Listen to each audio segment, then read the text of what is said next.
Coming to paperback and Kindle Unlimited, Isis, All That Glitters. The goddess next door takes on a bikini-clad bank robber in this action-packed, all-new Isis series adventure.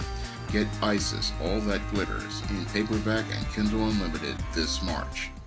I was watching an Ethan Van Sciver video last night where he asked why the black Captain Marvel, Monica Rambeau, was being whitewashed in the Captain Marvel film. Now, Ethan, in a video where he called Disney, Marvel, and Lucasfilm SJW hypocrites, asked what happened to Captain Marvel, Monica Rambeau, and I'm going to explain that after I get into the history of Monica Rambeau, the Black Captain Marvel. Now, Monica Rambeau, the Black Captain Marvel, was introduced into Marvel's universe in the early 1980s after the death of Mar-Vell, the original Captain Marvel, who succumbed to cancer that he had got in a fight with Nitro back in the late 1970s. And Monica Rambeau got these new energy-based powers and was introduced as Captain Marvel in the early 1980s, and she was known for her distinct white or silver costume at the time with black leggings and buccaneer boots, and she had energy-based powers. Now, Monica Rambeau came into the Avengers, I think, about 82 or 83, and she was it began as an early member with the team with Captain America and Star Fox, and I believe with the Black Knight and a couple of other characters. And she started as a trainee and then eventually, I believe, became the leader of the Avengers for some time. And she was part of key storylines in the Marvel Universe, like the Secret Wars and like a Masters of Evil storyline, where Captain America and the Avengers helped to take on the second Baron Zemo and his team of Masters of Evil, which featured Goliath, the Wrecking Crew, and Mr. Hyde, and a host of others, and they literally demolished Avengers Mansion. So Captain Marvel was a part of that Avengers team, and she was a part of those key storylines in the Avengers. And I remember actually going to the comic shops back then and actually seeing Captain Marvel on the regular, Monica Rambeau, in that role. And she was pushed very hard back in the early to mid to late 1980s up until about the early 90s, when they decided to bring in Janice, who was the son of Captain Marvel, and that's when we started to see them decide to start changing her name from Captain Marvel to, I think, Photon at one time, and then later on she became Spectrum, as we had Janice in the role of Captain Marvel, and then later on we had Carol Danvers taking on the name Captain Marvel, and that's when you had Monica Rambeau becoming Spectrum. Now, Monica Rambeau was a key player, again, in the Marvel Universe during the 1980s, and as a black female, she was one of the few black heroines in the Marvel Universe, who, next to Storm, who was black, and it was very interesting. She was a very prominent character, and she had a major role in the Marvel Universe. But I believe the reason why your Monica Rambeau is being marginalized has to do with your Disney Corporation, and it has to do also with the white supremacy that, is a part of American culture. Because when it comes down to feminists, who they are the cheerleaders of white supremacy, and when it comes down to white women, they want to see the image of a white woman elevated to the highest position in media. And that's why we're not going to see a black Captain Marvel in a Captain Marvel movie, even though Monica Rambeau played a major role in the Marvel Universe. We're not going to see her play a major role in the Marvel Cinematic Universe, because white women want to see white women elevated to a high position in society. And when it comes down to corporations like Disney, they believe that a white female would be more appealing to the masses than seeing a black female in a lead role. So many of the feminists and many of the white women, they want to see a white woman in that role, even though she didn't get that role. And when it comes down to the white female Captain Marvel, she is extremely unpopular. Now, ever since Carol Danvers changed from Ms. Marvel to Captain Marvel, her character has struggled in terms of sales. And there was an article on Bounding in the Comics where they talked about how the character actually was doing worse in terms of sales than she was when she was Ms. Marvel. Now, when she was Ms. Marvel, the article stated that she was at one time selling at least 50 to 75,000 copies of the Ms. Marvel comic, and that the last issue of the Ms. Marvel comic, the 50th issue, it actually did better than the first issue of the book where it featured her as Captain Marvel. And one of the reasons why they probably made Carol Danvers into Captain Marvel was, again, due to feminists wanting to have a female taking on the name of a male character. Unfortunately, this has alienated a lot of people and turned them off, but the feminists want to show that a white woman can be in the same role as a man, and this is why we have Captain Marvel in the movie. We have her in the movie because, again, the feminists and many of the leftists want to elevate this white female to this high position, and they want her to be as equally powerful as the men. However, they will go out of their way to marginalize and minimize the black female Captain Marvel, Monica Rambeau, because when it comes down to feminists and SJWs, they are racist, and they don't like the idea of seeing a black woman on the same level as a white woman or elevated to the same high position as a white woman. And when it comes down to these white women, that's why they want to see their Carol Danvers as Captain Marvel, and that's why Monica Rambeau has been marginalized, and that's why she has been buried as a character, because, again, feminists are racist, and feminists don't want you to see a black woman on the same level as a white woman. And with Captain Marvel playing the role of a so-called savior who's going to beat Thanos, they want to make sure that a white woman has that role, and showing that white woman as extremely powerful is a feminist dream, because that allows them to say that this white woman can be so incredibly powerful that she's even more powerful than all of the white men of the Marvel Cinematic Universe. However, when they go out here and try to elevate your Captain Marvel, Carol Danvers, to that level, what they do is they've emasculated all of the white male characters in the Marvel Cinematic Universe, and they've completely cucked them. Because when I look at many of the statements that are made, like your Captain Marvel can move planets, your Captain Marvel is more powerful than Thor and Iron Man and Captain America, that's a statement that literally slaps many of these comic fans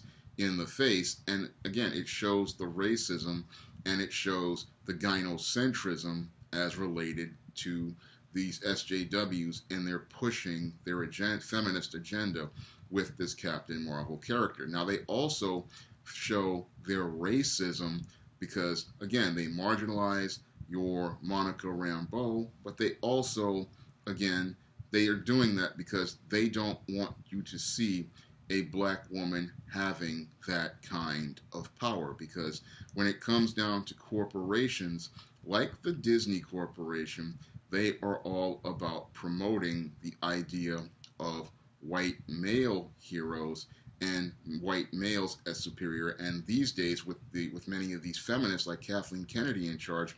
they are about showing white females as having this power. And the whole idea of them elevating a black woman to that level, that is something your feminists just isn't going to do.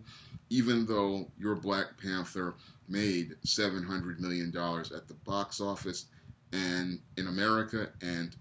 another 300 or 400 million abroad, they're not going to elevate a black woman to that level and show the image of a black woman having that kind of power. That's where your feminist is going to come in and express her extreme anger. Because if you go out here and show that a black woman is the savior of the Marvel Cinematic Universe, that's when all of these SJW feminists, and many who are working at Marvel right now, like your out there an editorial, like your Alana Smiths and many of your writers like your Kelly Thompson, that's when those people are going to start getting crazy and they're going to start reeing and start getting irate because you are saying that a black woman is better than a white woman, has more power than a white woman, has more strength than a white woman, and that is something that makes white females extremely uncomfortable because white females under gynocentrism are used to being elevated to a higher position by many of these beta white males out here, and they're used to white men catering to them and pandering to them. So the whole idea of Monica Rambeau, a black female Captain Marvel, who was a major part of the Marvel comics, many kids like myself grew up reading. They don't want that character being placed on a movie screen because, again, it elevates a black woman to a position high above a white woman, and it really makes them uncomfortable because you're saying that this black woman has incredible power. This black woman is more powerful than all of the white male heroes, and that with this black woman being set up to be the savior of the Marvel Universe who defeats Thanos, that's something that white supremacist feminists and SJWs don't want promoted because, again, that's elevating the black female image, just like Black Panther elevated the black male image in some ways, and that's something that a company like Disney does not want to be on record as promoting, because when we look at their media like Star Wars, what they want you to see is a black woman in the background, the same way they had Rose Tico in the background, and they want you to see the black woman as unattractive, just like we saw Rose Tico as unattractive, because when we look at Kelly Marie Tran in real life, she's an extremely attractive woman, but Kathleen Kennedy and those feminists at Star Wars went out of their way to make her appear dowdy and unattractive, in contrast to Rey, in contrast to Admiral Holdo, in contrast to Princess Leia. They wanted her to appear to be the homeliest, dowdiest, unattractive Asian female and have her on the screen. And that's one of the reasons why many of those women in China and people in China wanted nothing to do with The Last Jedi, because they saw the obvious insult and slap in the face to Asian women. And many black people, we're going to probably see the same thing as related to the Rambeau character that is in the Captain Marvel movie, where they're probably going to try to find some way to masculinize her or try to find some way to minimize her by having her either play a soulful saint or some sort of minimized or marginalized role, because that's what these movie studios do, and that's what these companies do as related to the black female image. And that's one of the reasons why I go out of my way to produce my own work, like the Isis series, where I have Isis as the goddess next door. Because when it comes down to companies like Marvel, they're not about elevating the black female image, and they're not about presenting a black female on equal footing as a black man or showing her as attractive and desirable in comparison to the white female image. Because when it comes down to most media created by a company like Disney. They don't want you to see a black woman as attractive, and we could see that with things like previous projects like The Princess and the Frog, because in The Princess and the Frog, again, we had the black woman who was a princess, but they gave her a story that didn't even show that she was coming from a royal bloodline, and they didn't even feature her with a black prince to show black on black love. Now, when I was out here promoting my new book, Esteem, The Sands of Time, which I released last year, I went out of my way to find a way to create a black princess from ancient Egypt, and I put her with a black man. But your Disney, they couldn't do this, and this is par for the course with Disney. When it comes down to black characters, they find ways to marginalize them, minimize them, and not show them on the same equal footing as white characters, and they find ways to whitewash black characters who are supposed to be featured in prominent roles, like your Monica Rambeau. And Ethan was right to get upset about the way Monica was being treated, because again, Monica Rambeau was a major player in the Marvel Universe in the 1980s as a hero, as an Avenger, as a leader of the Avengers, a part of the Secret Wars, and a part of several key Avengers storylines, like the Masters of Evil storyline in the 1980s. And she still continues to be a major player in the Marvel Universe. But the problem is, when you're SJWs, they want Captain Marvel to be